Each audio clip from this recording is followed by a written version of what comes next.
Hi again, everyone. Few of us would argue that technology and its rapid advance has had a major impact on our daily lives.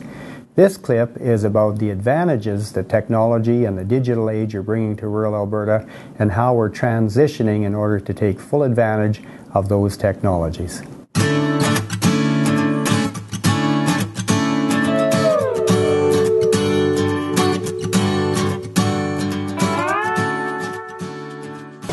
Hi, I'm Patricia Macklin with the Rural Development Division.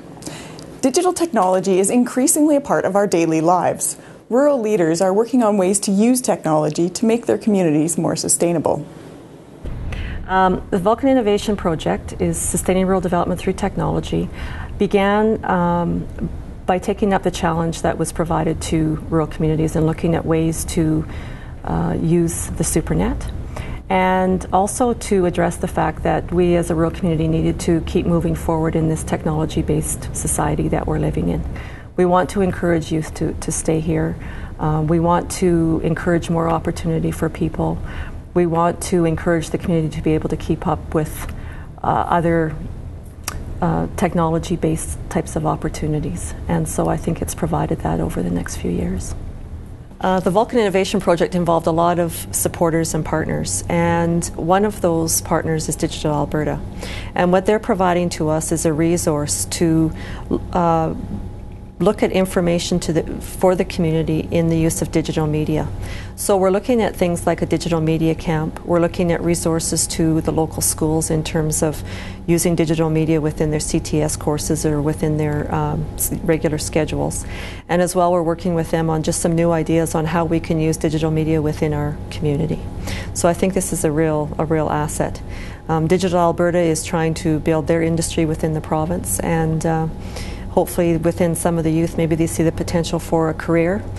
There's been a lot of emphasis put on rural communities gaining access to broadband. Now, access certainly is the first step, but once present, the next move is to develop a culture of use to ensure that broadband infrastructure and capacity is used to its full advantage. The Hannah Click site is one example of developing the culture of use.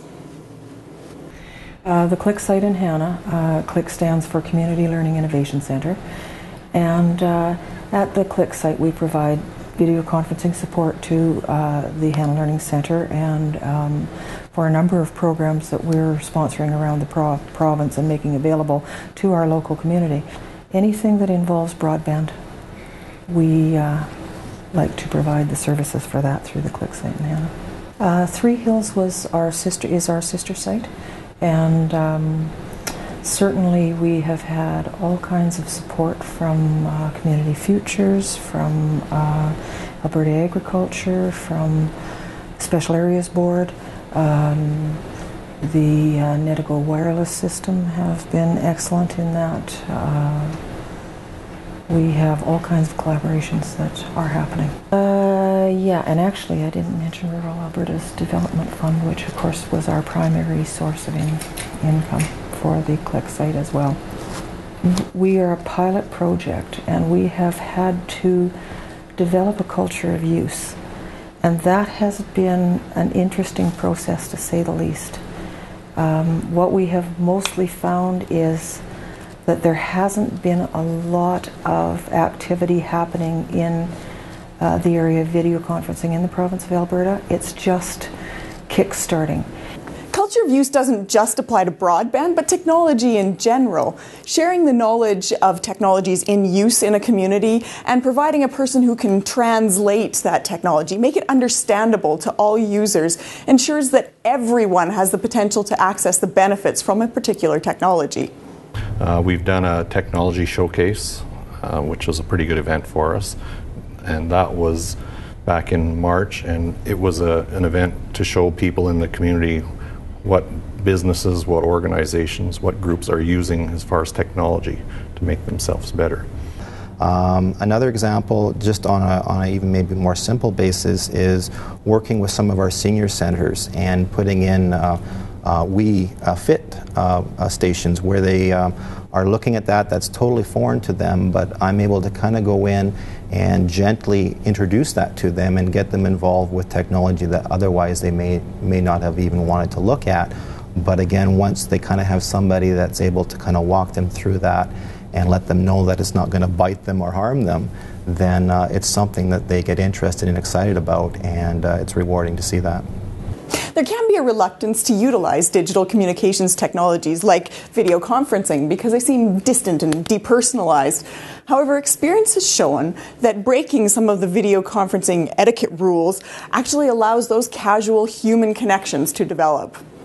As far as the processes for video conferencing, most of the time they expect that you leave the mics turned off when you're using video conferencing amongst groups, but the most productive thing we have found is that unless you've actually got an instructor teaching something at the time, that it's really positive to have the mics on, because when you can hear in the background what's happening in the other rooms, it kind of brings you together, and instead of being a whole series of insulated little centers, you become one big unit, and strangely enough, the people at the far end will start interacting with your center just simply because of things they're hearing and interest they have in the topic. So we find it's much, much better to leave mics open absolutely as much as humanly possible.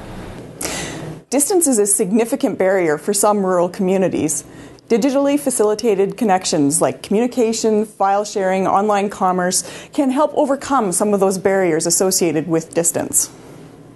Yeah, and that's really what technology really is about connecting, and even more so today than ever. We see that today with things like Facebook and a lot of those type of things, and we're looking at ways of how we can utilize that within our community. Maybe looking at hotspots for our towns and our villages where people could come in and have instant access to internet, to their email and things like that, and those are things that we are looking at right now. Technology allows people to work here, to live here, commute once in a while if they need to, but certainly offers the advantage of living in a rural community.